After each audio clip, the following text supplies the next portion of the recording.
I was not the bride, but by midnight, every dangerous man in that church would know my name. The first warning came from the needle. It slipped through the ivory lace and pierced the pad of my thumb, sharp enough to make me gasp, small enough that no one in the bridal suite even turned around. A bead of red appeared against my skin. I stared at it for half a second, watching it tremble there like it knew something I didn't. Then I wiped it on the inside of my wrist and kept sewing, because girls like me did not get to believe in omens. We got hourly wages. We got overdue bills. We got polite smiles from women who called us sweetheart while asking us to fix emergencies they had caused. My name was Emily Carter. I was 24 years old, 6 months behind on my own dreams, and kneeling on the marble floor of St. Catherine's Cathedral with a wedding dress spread across my lap like a snowdrift. The gown cost more than my mother's hospital deductible. Maybe more than my car. Definitely more than the tiny apartment I shared with her above a closed laundromat in Queens. Every inch of it glittered under the chandelier light, hand-sewn pearls, imported lace, a train so long it needed 2 attendants just to keep it from dragging. And somehow, 10 minutes before the ceremony, the bride had managed to rip 3 inches of the bodice seam. "Can you fix it or not?"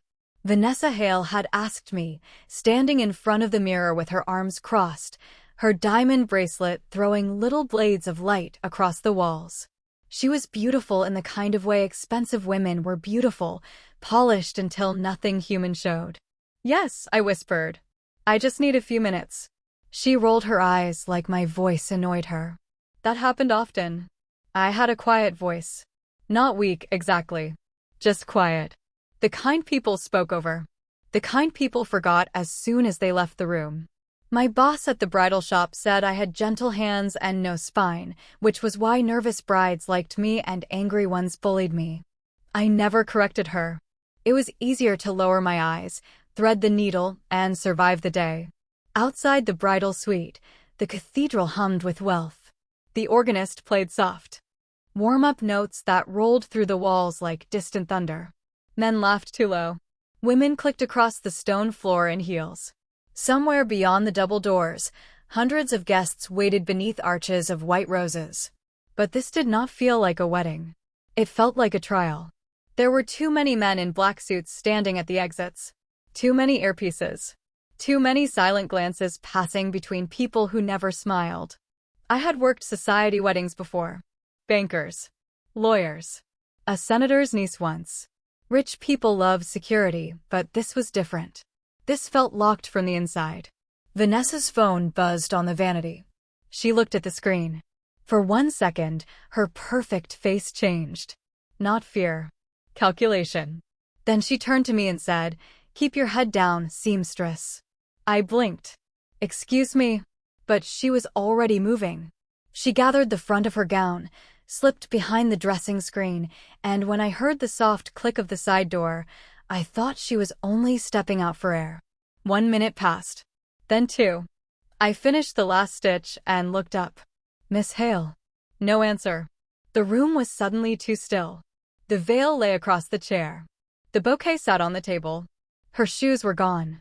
On the vanity, beside a lipstick the color of wine, was a folded note with 1 sentence written in sharp black ink. "Tell Adrian I'm sorry." My stomach tightened.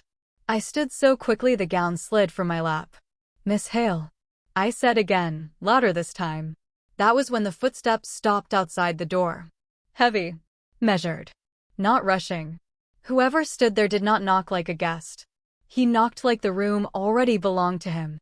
I backed away, my thumb throbbing, my breath catching in my throat. The door opened. 3 men in black suits stepped inside, and all the warmth left the room.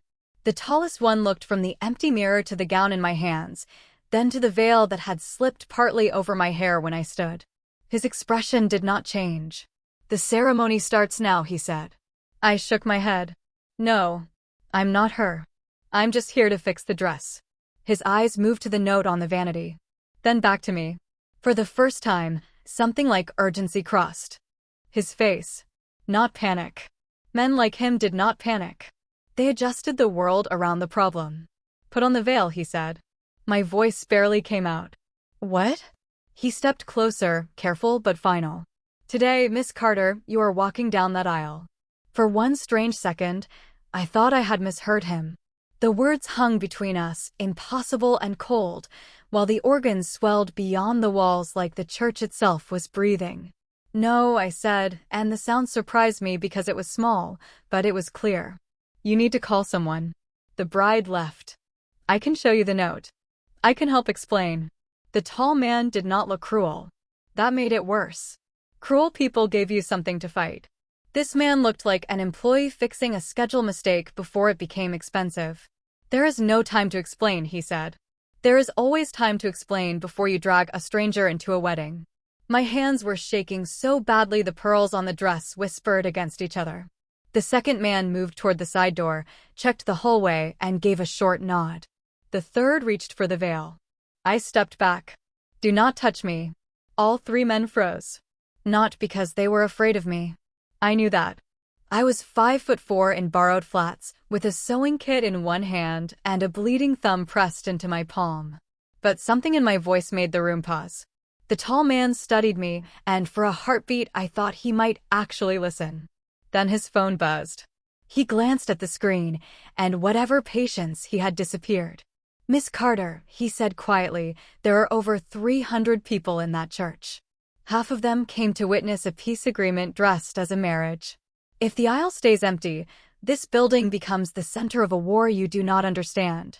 My mouth went dry. That has nothing to do with me. It does now. Those 3 words landed harder than a shout. I looked toward the vanity, toward Vanessa's note, toward the open garment bag with my plain black work dress folded inside. My real clothes. My real life. My mother would be waiting for me to call after her evening medication. The pharmacy would want payment by Friday. My old sedan had less than a quarter tank of gas. Normal problems. Human problems. Problems I suddenly missed with my whole chest. I am going to leave, I said. I took one step toward my dress. The man did not block me with his body. He simply looked at the door, and the second man closed it. Softly. That softness scared me more than a slam. Please, I whispered.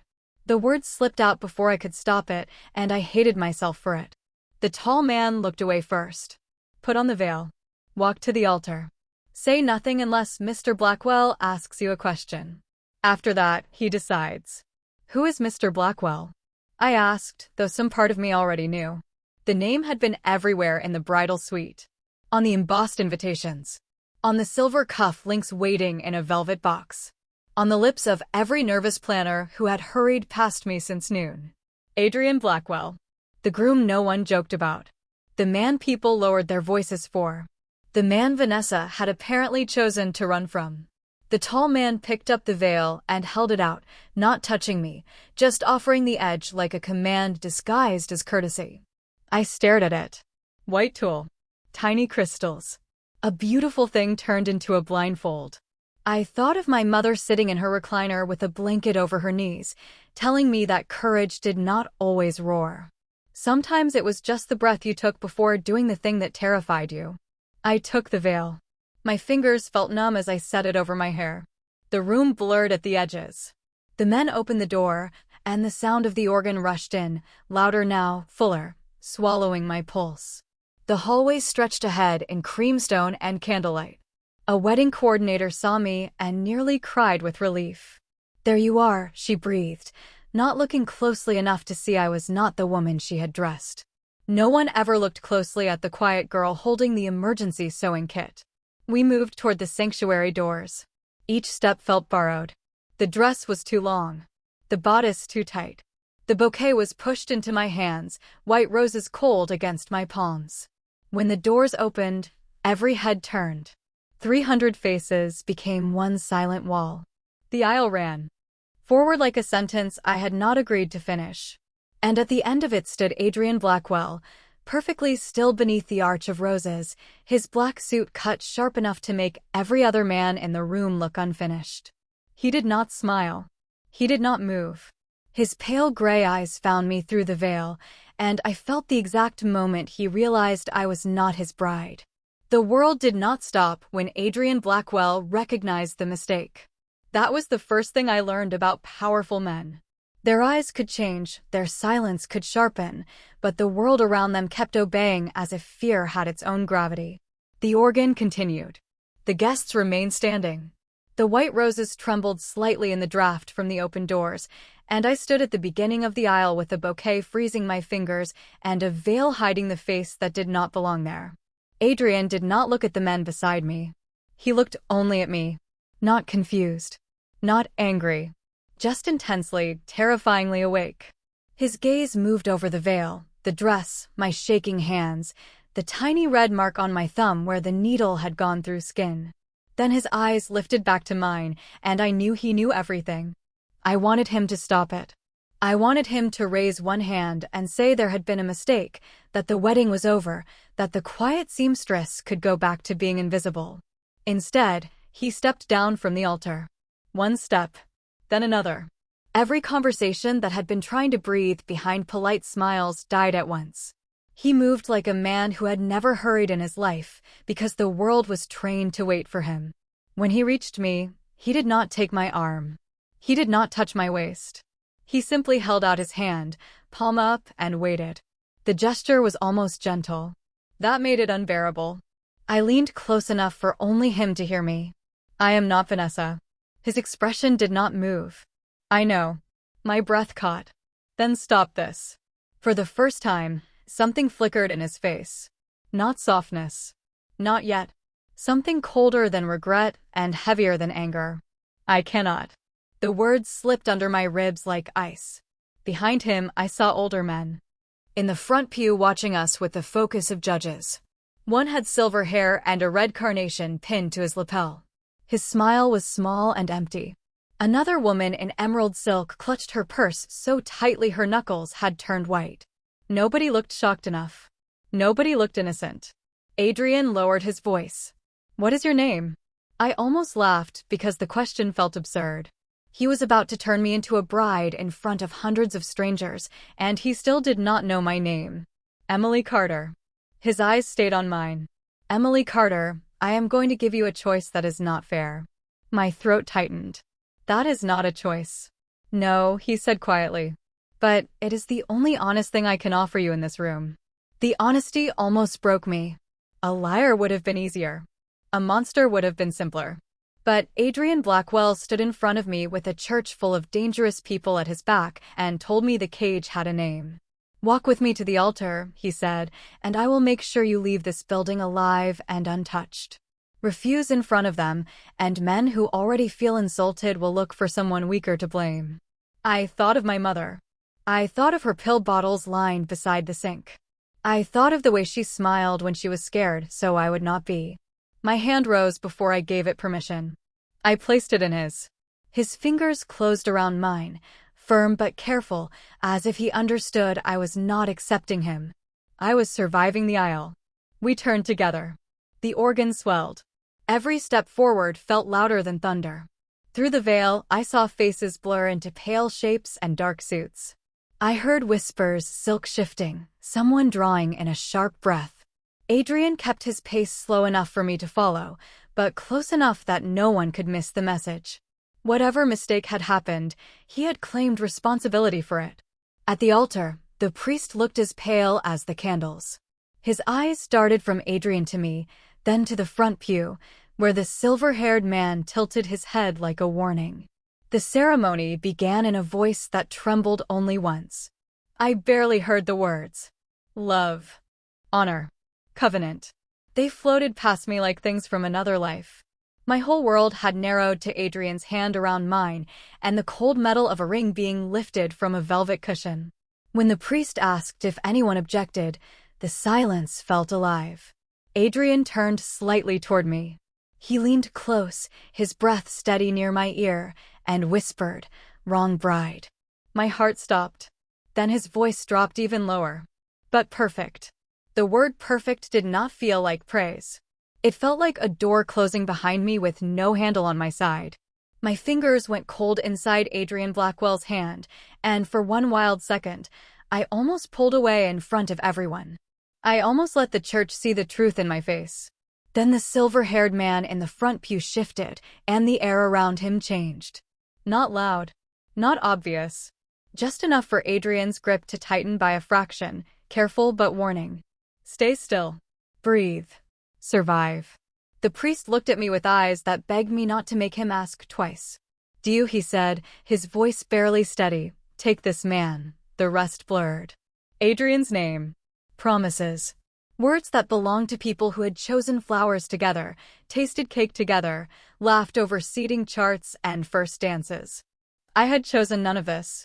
I had been handed a bouquet like a shield and pushed into a life that smelled of roses and locked doors. My mouth opened. Nothing came out. Adrian turned his head slightly, not enough for the guests to notice, just enough for me to feel his attention sharpen. Emily, he said under his breath, using my name like an anchor. Say it, and I will get you out of here. I hated him for making it sound like protection. I hated myself more for believing him. I do, I whispered. The church exhaled. It was not relief. It was calculation beginning again. When the priest asked Adrian, his answer came at once. Clear. Low. Unshakable. I do. The ring slid onto my finger, too large and cold, a circle of white gold that flashed under the candlelight. It did not feel like jewelry. It felt like evidence. When the priest announced us, applause rose through the cathedral, polite and strange, like rain tapping on a window you could not open. Adrian did not kiss me. He only lifted my hand and touched his mouth to my knuckles, brief as a signature, respectful enough that no one could call it cruelty, public enough that everyone understood the message. I was under his name now. The doors opened again, and we walked back down the aisle as if I had not left my real life folded in a garment bag upstairs. Cameras flashed. Women smiled with confusion hidden behind pearls. Men watched Adrian with narrowed eyes. The silver-haired man stood slowly, clapping last. I felt his stare follow us all the way to the side corridor. The moment the sanctuary doors closed behind us, my knees almost gave out. Adrian caught my elbow before I fell, then released me the instant I steadied. Do not touch me, I said, though he already had let go. His face remained calm, but something in his eyes tightened. Understood. That single word took some of the fear out of me, and I hated that too. A man with dark hair and an earpiece approached. Mr. Blackwell, the reception is moving forward. The Hales are asking where Vanessa is. Let them ask, Adrian said. And my mother? The man hesitated. In the west parlor. For the first time, Adrian looked almost tired. Then it vanished. He turned to me. You need 5 minutes before anyone else sees you. I need to go home. You cannot go home tonight. My pulse kicked hard. You promised to get me out of that room. I promised to get you out alive and untouched. I did. His voice stayed quiet, but the hallway seemed to listen to it. Now I am telling you the truth. The people in that church will not accept an accident. They will search for a reason. Until I know who helped Vanessa disappear, your apartment is the first place they will look. My mother's face rose in my mind so sharply I almost stopped breathing. My mom is there.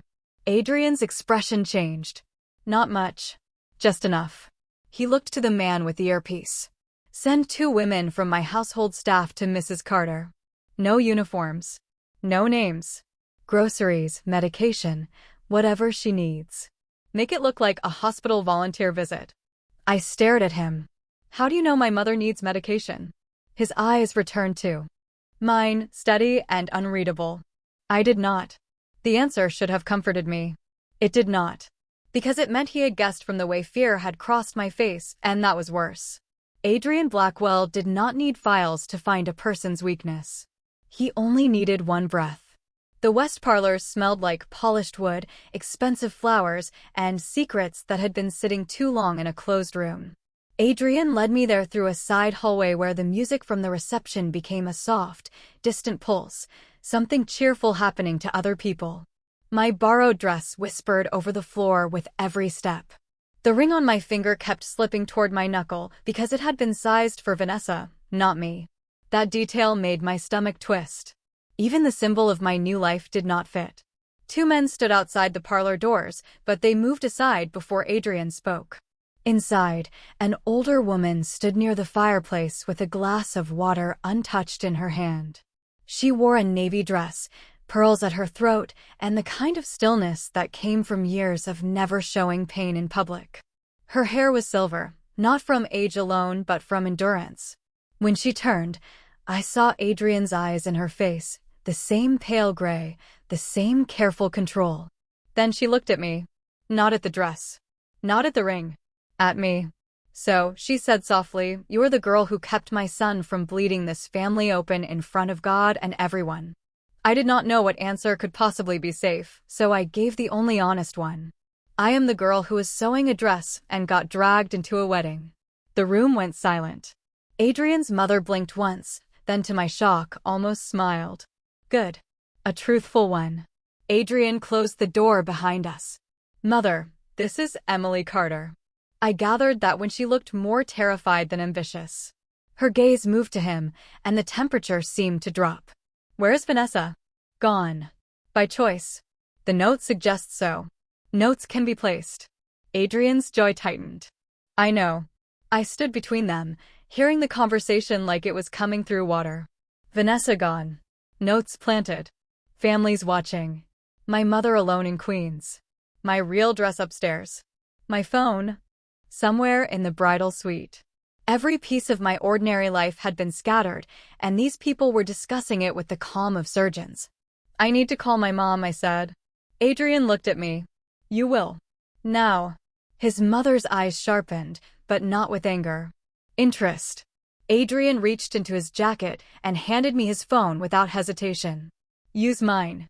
Yours may not be safe. I stared at the black screen in my palm. It was heavier than my own phone, smooth and cold. Why would my phone not be safe?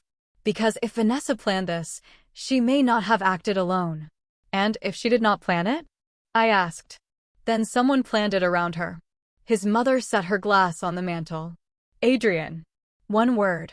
Warning and command. He looked away from me for half a second. Emily deserves enough truth not to make foolish decisions. Emily deserves to be returned to her life. The older woman said it so cleanly that I almost cried. Adrian's face changed in a way I could not name. That is not possible tonight. Many things are not possible until a man decides they are inconvenient. His mother stepped closer to me, and her voice softened. Call your mother, dear. My fingers shook as I dialed the number I knew better than my own birthday. It rang 4 times. 5. On the 6th, my mother answered, sleepy and thin-voiced. Emmy? My knees weakened at the sound. Mom. I am okay. The lie came too fast. She heard it. Mothers always hear the shape of fear. What happened? I turned slightly away from Adrian, as if privacy still existed. Work ran late. I may not be home until morning. Emily. Just my name, and suddenly I was 8 years old again, hiding report cards and pretending everything was fine. I pressed my fingers against my mouth. I am safe. I promise. Some people are going to stop by with groceries and your medication refill. Please let them help. Who are these people? I looked at Adrian. He stood by the door, not moving, not pretending he was not listening. I do not know yet, I whispered. My mother was quiet for a long moment. Then she said, do not trade yourself for me. The words opened something in my chest. I could not breathe around it. I have to go. I ended the call before she could hear me break. Adrian took one step forward, then stopped himself. His hands stayed at his sides. She will be protected. I wiped under my eyes before tears could ruin a face that already did not feel like mine. Do not make promises like gifts when you are the reason I need them. His mother inhaled sharply. Adrian did not flinch. He only looked at me with that unreadable gray stare and said, fair. That was when the parlor doors opened without a knock. The silver-haired man from the front pew stepped inside, smiling as if he had been invited. Adrian, he said. Your bride and I should be introduced properly. The silver-haired man entered like someone who had never been told no by a locked door. He wore a charcoal suit with a red carnation on the lapel, the same one I had seen from the altar, bright as a warning against all that dark fabric. His smile was polished. His eyes were not. They moved over me slowly, not with interest, but with inventory. Dress. Ring. Face. Fear. I felt Adrian change beside me before he spoke. The room tightened around him, every quiet part of him becoming sharper. "Mr. Hale," he said. "Vanessa's father." The name landed in my mind with a dull, sick weight. The man whose daughter had vanished. The man whose family had filled half the church with silent witnesses. Richard Hale looked past Adrian as if he were an inconvenient piece of furniture and offered me his hand. Mrs. Blackwell. The name hit me wrong. It belonged to a woman who had chosen this. A woman who knew how to stand in rooms like this without feeling the floor tilt beneath her. I did not take his hand. My fingers closed around the bouquet instead, crushing one soft white rose until its petals bruised under my thumb. Richard's smile did not move. "Shy," he said. "Vanessa mentioned you were shy." My breath caught. Adrian's mother went still by the fireplace. Adrian spoke first. "Vanessa mentioned Emily?" Richard turned his head just enough to acknowledge him. "Not by name. She said the seamstress was quiet, useful, easy to overlook." The words slid across my skin like cold rain. Useful, easy to overlook. That was how Vanessa had seen me. Maybe that was how everyone in that church had seen me. A body small enough to move into place. A voice soft enough to ignore. Adrian took one step forward. "Careful." Richard chuckled under his breath. "You married into my family 10 minutes ago, Adrian. Do not start our alliance with manners lessons. This alliance began with your daughter disappearing." "And yet," Richard said, his eyes returning to me, "a bride still walked down the aisle." Almost poetic, is it not? My pulse beat so hard I could hear it in my ears. "Did you know she was leaving?" I asked. The question slipped out before fear could stop it. Richard looked genuinely amused. "There she is." Adrian turned slightly toward me, not to silence me, but to measure how close I was to breaking. His mother's voice cut in, calm as winter. "Answer the girl." Richard's smile thinned. "I knew my daughter was unhappy. Many brides are unhappy. They still understand duty." "She left a note," I said. "That does not sound like duty." His gaze sharpened, and for the first time, I saw the mask crack. "Not much. Just enough to show the anger underneath. You speak very freely for someone wearing another woman's ring." My hand closed around the loose band. It slipped again, almost falling. Adrian saw it and reached into his pocket. For a second, I thought he was going to take the ring back. Instead, he removed a thin black ribbon from inside his jacket, the kind used to bind documents, and held it out to me. "May I?" he asked. 2 words. In that room, from that man, they sounded impossible. I nodded once. He did not touch my skin. He only looped the ribbon around the ring and tied it carefully so it would not slide off my finger. The gesture was small, public, precise. Richard watched every second of it, and his expression darkened. Adrian lifted his eyes. "Now it fits." My throat tightened for a reason I refused to name. Richard stepped closer, but Adrian moved first, placing himself between us without making it look dramatic. "You will return to the reception," Adrian said. "You will smile. You will tell your people that my wife is tired from the ceremony. And tomorrow morning we will discuss why Vanessa ran." "Your wife," Richard repeated softly. "You say that as if a tailor's girl can replace blood." I felt the insult before I understood it. Tailor's girl. My mother had sewn uniforms after my father left. I had learned hems before algebra, thread tension before driving. Shame rose hot in my face, old and familiar. Then anger followed, clean and bright. I stepped out from behind Adrian. My voice shook, but it did not vanish. "A tailor's girl knows when something has been cut wrong, Mr. Hale. And this whole wedding was cut wrong before I ever touched the dress." Silence fell so hard even the music outside seemed to fade. Richard stared at me. Adrian stared too, but differently. As if he had expected a whisper and heard steel. Richard's smile returned, thinner than before. "Interesting," he said. "Perhaps she is not as perfect as you thought." Adrian's answer came without hesitation. "No, she is more." Richard Hale left the parlor with the same smile he had brought in, but the room felt colder after he was gone. Some people took warmth with them. Others took the air. I stood beside the fireplace with my hand pressed around the bouquet, staring at the black ribbon Adrian had tied around my ring. Such a small thing. A strip of fabric. A temporary fix. Yet somehow it felt less false than the gold beneath it. You should not have answered him, Adrian's mother said. Her voice was gentle, which made the warning sharper. I looked up. He insulted my mother without knowing her. He insulted you to see who would react. She glanced at Adrian. Now he knows. Adrian had not moved since Richard walked out. He stood near the door, shoulders straight, face calm, but there was a stillness in him that felt dangerous without needing to show anything. Good, he said. His mother turned on him. Do not be proud of that. She is not trained for your world. Neither was Vanessa.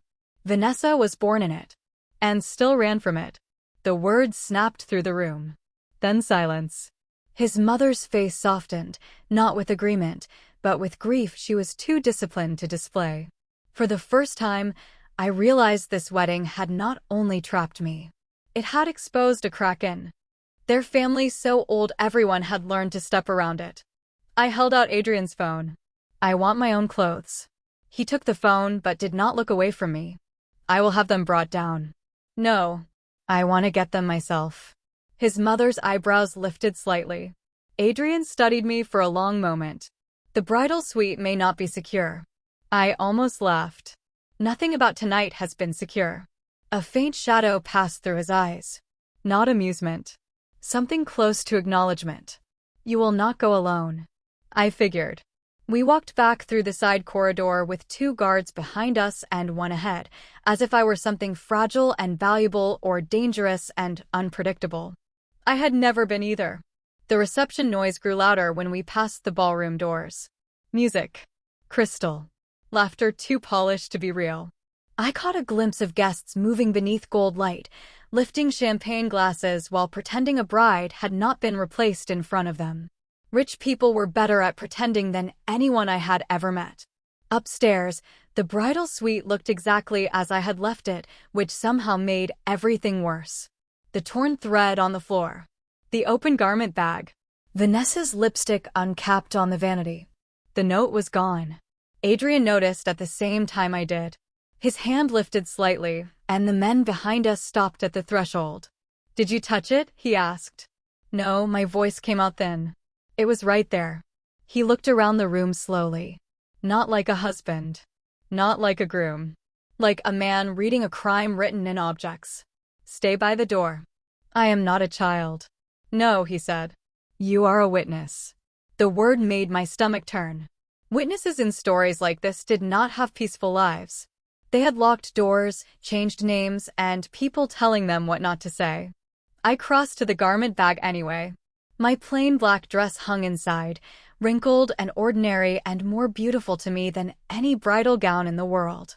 I reached for it, then stopped. There was something tucked in the pocket. A folded card that had not been there before. My hands went cold. Adrian. He was beside me instantly, not touching, just there. Do not open it. It has my name on it.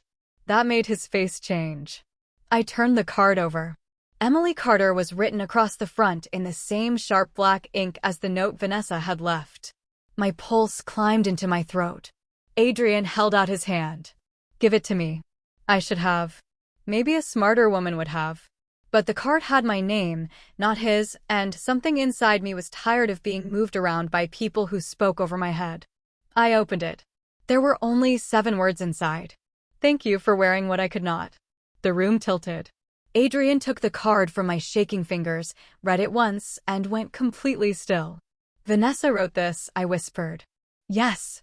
His voice had gone quiet in a way that made every sound outside seem too loud. She knew, I said. She knew they would take me. Adrian looked at the card, then at the dress, then at me. For the first time all night, I saw the truth reach him in full. I had not been an accident. I had been chosen because I was easy to overlook. And somewhere out there, the real bride had left me standing in the aisle to pay the price for her escape. The card felt heavier than paper should. 7 words, black ink, clean handwriting, and suddenly every second of the night rearranged itself into something uglier. Vanessa had not simply run. She had measured the room, measured me, and decided my quietness could be used like fabric. Cut here. Fold there. Make it fit. I stared at the open garment bag, at my black work dress hanging in soft, wrinkled defeat, and something inside me went strangely calm. Fear was still there. It had not vanished. It sat behind my ribs with cold hands. But anger stepped in front of it. She planned this, I said. Adrian did not answer right away. He stood beside me with the card between his fingers, his eyes fixed on the words as if staring harder might change them. She knew my people would take whoever was in the dress, he said finally. His voice was low, controlled, but there was a rough edge underneath. She knew the aisle could not stay empty. And she knew no one would look closely at me. My throat tightened, but I refused to let it break. Because people like her never look closely at people like me. One of the guards shifted near the door. Adrian lifted one hand, and the man went still. He turned toward me. Emily. Do not say my name like that. Like what? Like you're sorry. His face did not soften. That almost made it worse. I am not sorry enough to lie to you. I laughed once, short and hollow. That is supposed to comfort me? No, he folded the card and slipped it into the inside pocket of his jacket. It is supposed to prepare you. The words made the room tilt back into danger. For what? He looked toward the hallway. The music downstairs had changed, slower now, elegant and distant. A reception continuing around a missing bride and a stolen one. For the fact that Vanessa did not leave this card only for guilt. She left it to prove intent. Why would she want to prove intent? Adrian's eyes returned to mine. Because if this marriage is challenged, that note makes you look willing. My breath left me. Willing. A bride who received a message and still walked. A substitute who stayed silent. A convenient story if the Hales need one. The room went too bright. I could see every pearl on the abandoned veil, every silver pin on the vanity, every tiny red dot where my thumb had touched the lace. I did not choose this. I know. No, you do not. My voice rose, and this time I let it. You stood there and decided what the room needed. Vanessa decided what her escape needed. Her father decided what his pride needed. Everyone has been deciding around me all night, and every time I breathe, someone calls it consent. The silence afterward felt enormous. Adrian absorbed the words without looking away. No anger. No correction. Just that stillness, only now it felt less like power and more like a man forcing himself not to take the easy way out. You are right, he said. 2 simple words. They did not fix anything. But they landed. Then let me leave. His jaw tightened. I cannot let you walk out unprotected. That is not the same thing as letting me leave. He looked at the dress and the garment bag, then back at me. Change clothes. Keep the ring on until we are away from here. After that, we talk about terms. Terms, I repeated. Like a business deal. Like a boundary. I did not know what to do with that word coming from him. Boundary. It sounded foreign in his voice, like something he had learned and did not yet trust. I took my black dress into the adjoining bathroom and locked the door. My hands shook so badly it took forever to unfasten the wedding gown. When it finally fell away, I stood in front of the mirror in my slip and looked at the red mark on my thumb, the ribbon around the ring, the face of a girl who had gone to work and become a symbol. I changed into my own dress. It smelled faintly of laundry soap and subway air. It smelled like me. When I stepped out, Adrian turned from the window. For the first time, he looked startled. Not because I was beautiful. Because without the gown, without the veil, without the lie, he could finally see the person his world had swallowed. Ready? He asked. I picked up my sewing kit from the floor. No, then I walked past him toward the door. But I am done being carried. The hallway outside the bridal suite seemed longer after I changed back into my own dress. Maybe because the marble no longer swallowed the hem of a gown. Maybe because I could hear my flats against the floor now, small sounds, human sounds, proof that I was still myself somewhere beneath the ring and the fear. Adrian walked beside me, not ahead, not behind. The guards adjusted to that choice without a word, spreading around us like shadows trained to make space for his will. I hated how easily the building obeyed him. I hated more that, for the first time all night, he was not using that obedience to push me forward. At the landing, the reception glittered below through a wide archway. Gold light spilled across the ballroom. A jazz band played something soft and expensive. Guests turned in careful little clusters, pretending they were not watching the staircase. Then they saw me. Not the bride in ivory. Not Vanessa Hale wrapped in pearls and family expectation. Just Emily Carter in a plain black work dress, carrying a sewing kit, with a wedding ring tied to her finger by a strip of black ribbon. The whispers started. At once. They moved through the room like wind over dry leaves.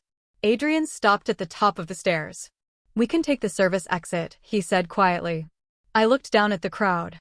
Richard Hale stood near the center of the ballroom, glass in hand, smiling up at us as if he had been waiting for exactly this moment. Beside him, two older men murmured to each other. A woman lifted her phone before another guest pulled it down. Every face wanted a story. If I ran, they would write one for me. Seamstress panicked. Substitute bride exposed. Blackwell alliance humiliated. Hale family betrayed. Poor girl used. Poor girl blamed. My mother's voice returned to me, soft and tired through the phone. "Do not trade yourself for me." I gripped the banister. "No," Adrian looked at me. "Emily. No more side doors." His eyes narrowed, not in anger, but in attention. "What are you doing?" "Walking out where they can see me." "That is not necessary." "It is to me." I descended before he could stop me. The room changed with every step. Laughter thinned. Glasses paused halfway to lips. The band stumbled, then kept playing, quieter now. My knees were weak, but the staircase gave me a rhythm. Step. Breathe. Step. Breathe. Adrian followed one pace behind, close enough to make the room think I was protected, far enough to let me own the walk. That distance said more than his hand ever could. Richard Hale met us at the bottom. His smile widened when he saw the black dress. "Mrs. Blackwell," he said, just loud enough for nearby guests to hear. "Leaving your own reception so soon?" I felt Adrian's presence at my shoulder, silent and immense. I did not look at him. If I did, I might borrow his strength instead of finding mine.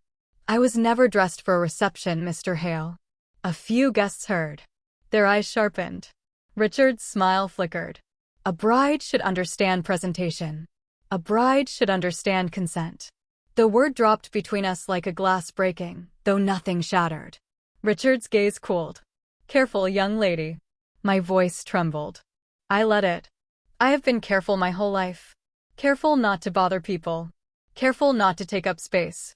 Careful not to speak too loudly in rooms where money decides who matters. Tonight, being careful almost erased me. The ballroom went still. Even the music stopped, one note fading into the ceiling. I lifted my hand, showing the ring secured by black ribbon. "This does not fit me. Everyone can see that." But I walked down that aisle because powerful people turned a missing woman into my emergency. I will not be blamed for surviving it.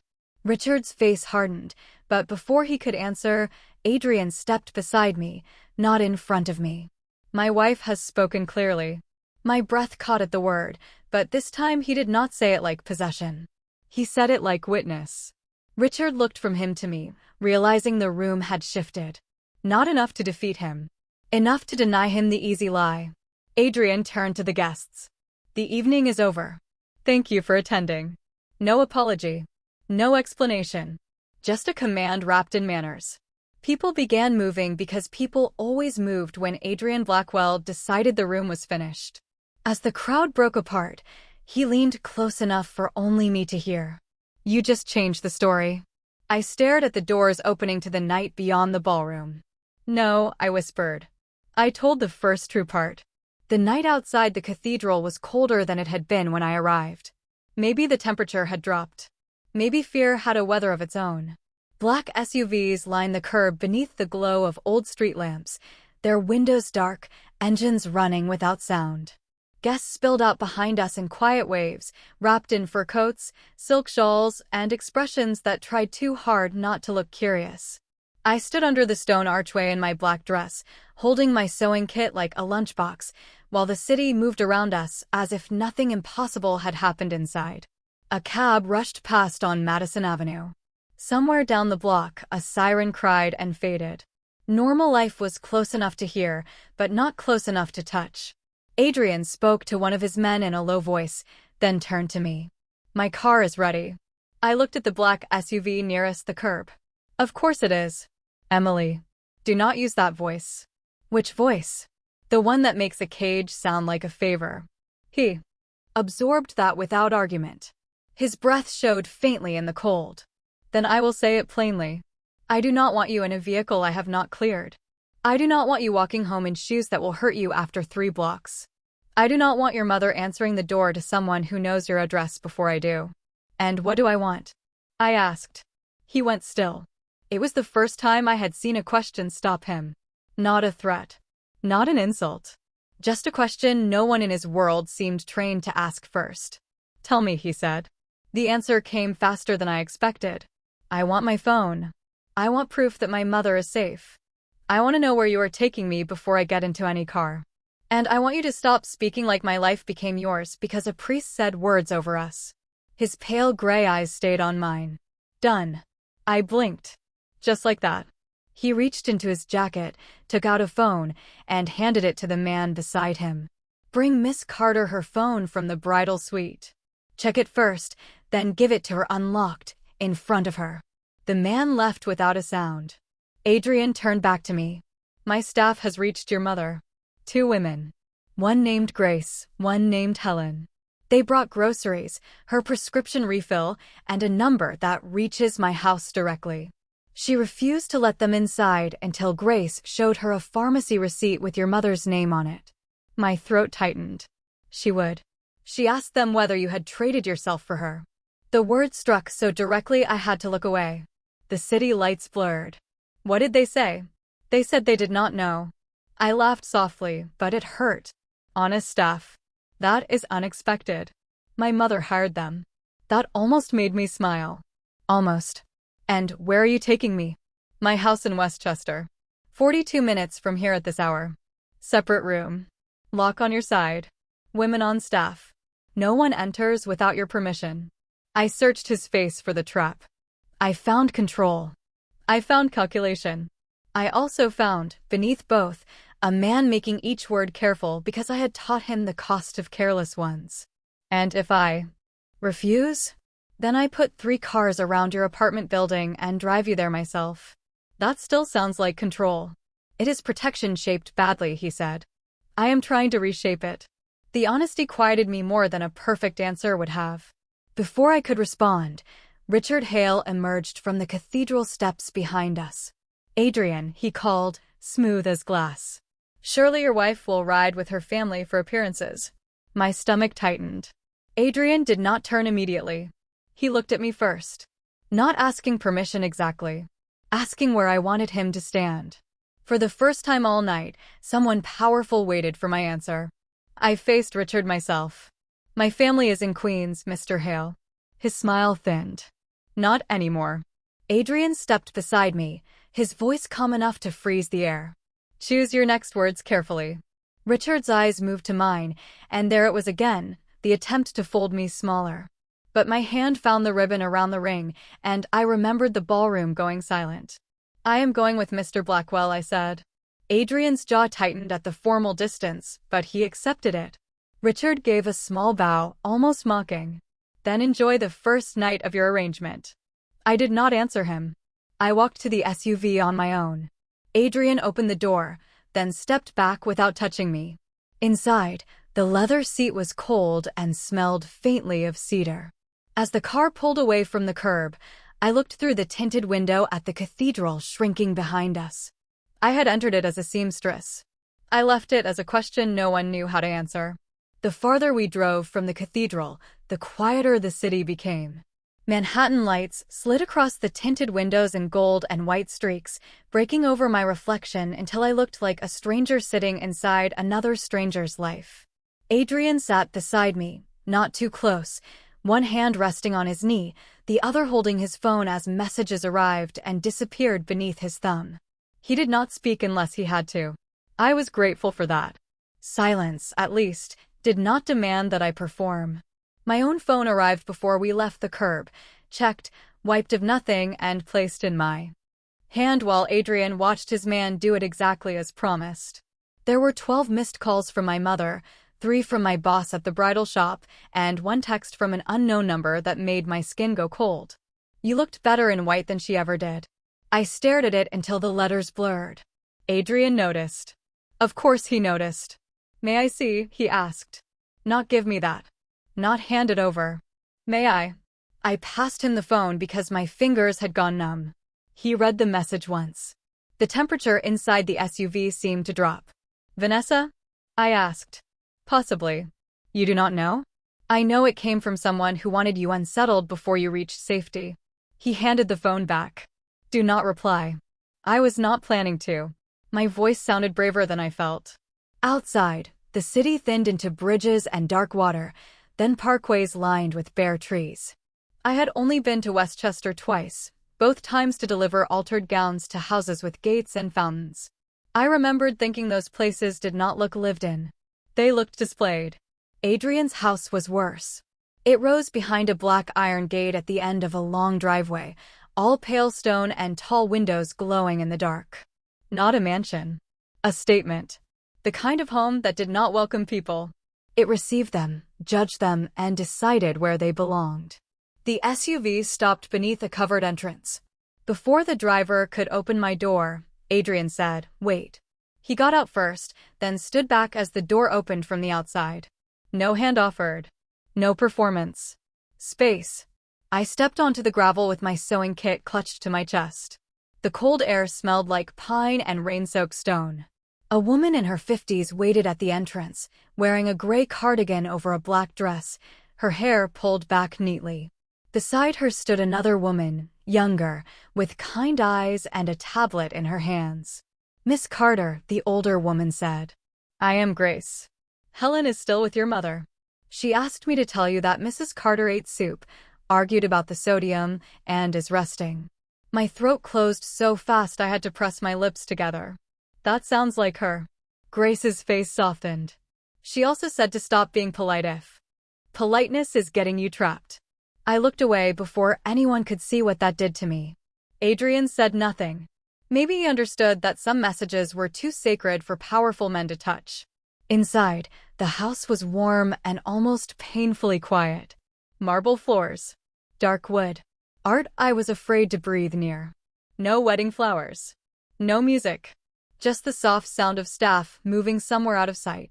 Grace led me up a staircase wide enough for 5 people, down a hallway lined with old portraits, to a bedroom at the end of the east wing. "This room locks from the inside," she said, showing me the key and the deadbolt. "The bathroom is through there. There are clothes in the closet, new, tags still on, simple things. Mr. Blackwell guessed you would not want anything that looked chosen for a bride." I glanced at Adrian, who stood outside the doorway, not crossing the threshold. "You guessed right," I said. "Once tonight," he replied.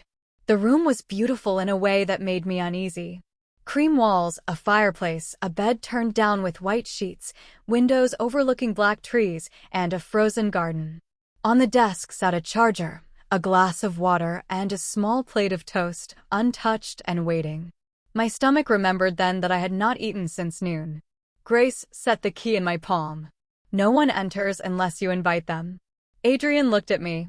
"At 9 in the morning, we discuss what happens next. Until then, you owe me nothing." I closed my fingers around the key. "I did not owe you anything before." His face stilled. "No," he said quietly. "You did not." Then he stepped back, and for the first time since the bridal suite door had opened, someone let me close a door myself. I locked the door and stood with my back against it until the silence proved it was real. No one turned the handle. No one knocked. No one told me where to stand or what to say. For the first time in hours, the only sound in the room was my own breathing, uneven and too loud in the beautiful stillness. I looked down at the key in my palm, small and brass and ordinary, and my eyes burned. It was ridiculous, almost insulting, that such a tiny thing could feel more intimate. Then a wedding ring. A ring had been put on me in front of strangers. A key had been given to me in private. One said ownership. The other said choice. I walked to the desk and set my sewing kit beside the plate of toast. My hands shook when I picked up a slice, but hunger won over pride. It tasted like butter, salt, and the kind of exhaustion that made every bite feel unreal. After 2 pieces, I plugged in my phone and called my mother. She answered on the second ring. "Emily Grace Carter," she said, and I nearly laughed because only mothers used all 3 names when the world was falling apart. "Hi, Mom." "Do not hi mom me." "Are you hurt?" "No, are you alone?" I looked at the locked door, the heavy curtains, the strange garden beyond the windows. "Yes." "Can you leave?" That question sat between us. Simple. Brutal. I swallowed. Not safely. Not tonight. She was quiet for a while. I could hear the old radiator clanking in our apartment, the familiar hiss and knock that had annoyed me for years and suddenly sounded like home itself. "Then you listen to me," she said. "Do not let rich people turn your fear into gratitude. Help is help. A debt is different." My throat tightened. I know. And this man. I thought of Adrian standing outside the room instead of entering it. Adrian tying the ribbon without touching my skin. Adrian saying, "You did not." "I do not know what he is," I admitted. "Then do not decide tonight." I closed my eyes. Okay. After we hung up, I washed my face in the bathroom sink with water so warm it made me tremble. The mirror showed a pale girl with tired eyes, light brown hair falling from its pins, and a wedding ring tied to her finger like an unanswered question. I changed into a soft gray sweatshirt and sweatpants from the closet, both plain, both my size. That disturbed me until I found the tags and realized Grace must have guessed, not Adrian. Women knew how to make comfort practical.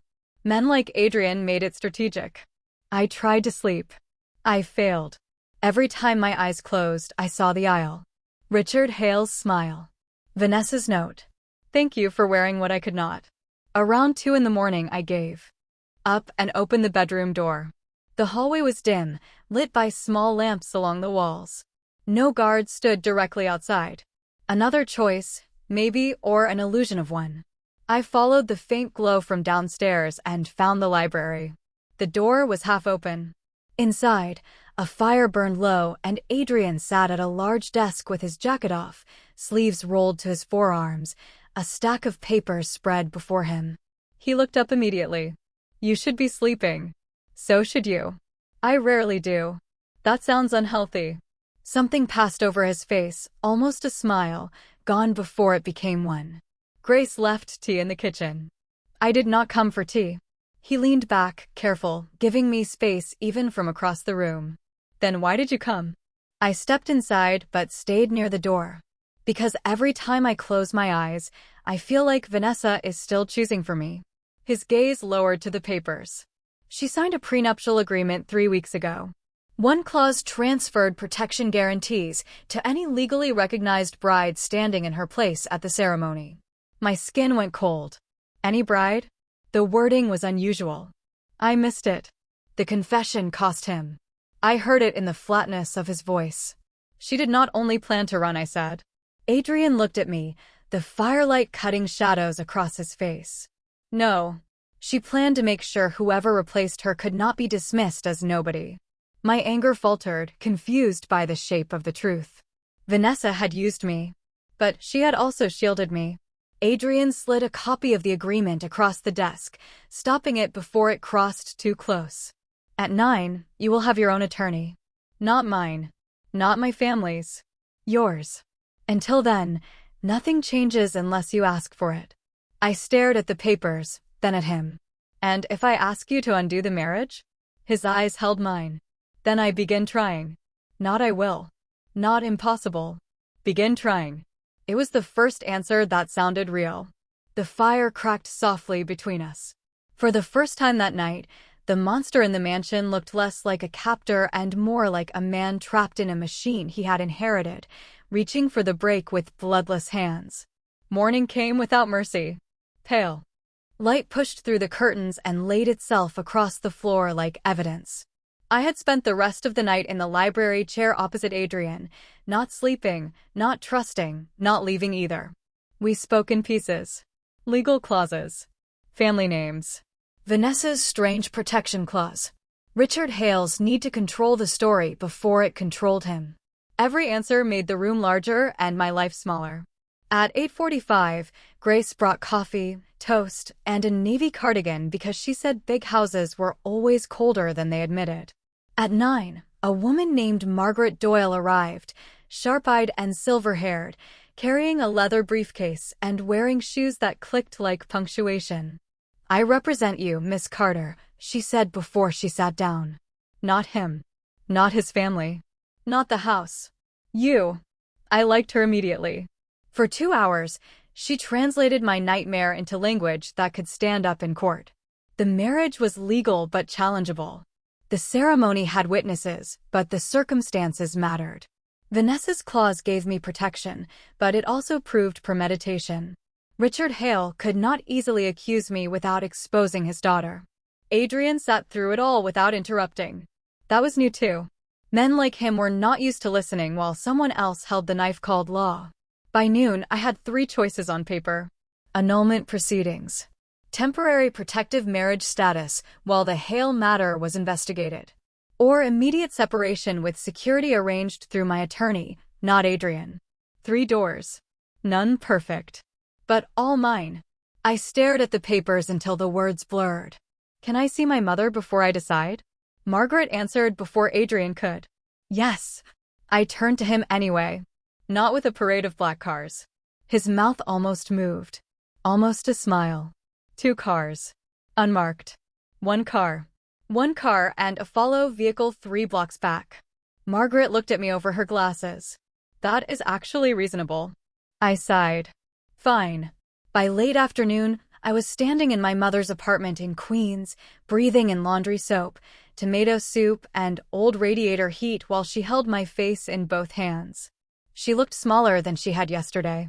Or maybe I had been carrying too much fear to notice before. "You are still you," she said. I broke then.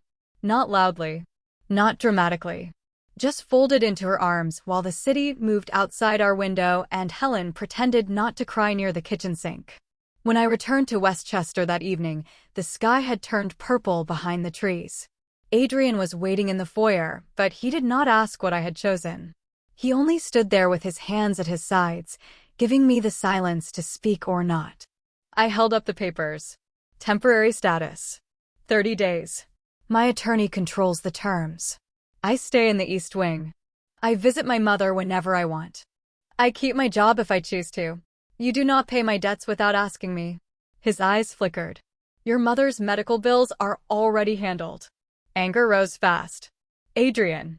Not paid, he said quickly. Frozen. Margaret arranged it through a patient hardship appeal. My hospital contacts made sure the paperwork stopped being ignored. I stared at him, trying to find the chain hidden inside the gift. Why? His voice lowered. Because your mother was right. Help is not the same as debt. Something in my chest loosened, painfully. I looked down at the ring still tied with black ribbon. And this. Yours to remove whenever you choose. I slid it off. His face did not change, but the room felt it. I set the ring on the table between us. For the first time, it looked small. "I am staying for 30 days, I said. "Not because I am your wife." Adrian looked at the ring, then at me. "Then why?" Outside, rain began to tap against the tall windows, soft as thread against glass. I thought of the aisle. The card. Vanessa's terrible thank you. Richard Hale's smile. My own voice in the ballroom, shaking and real. "Because someone chose me as the easiest person to erase," I said. "And I want to see what happens when I refuse to disappear." Adrian's gray eyes held mine, and the power in him did not vanish. It changed shape. Less like a wall. More like a door waiting for my hand. "Then we start there," he said. I nodded once and picked up my sewing kit from the chair where I had left it. The needle inside was still stained from my thumb. A tiny mark. A beginning. Yesterday, I thought courage meant escaping the room. Now I knew better. Sometimes courage was staying long enough to make the room answer to you.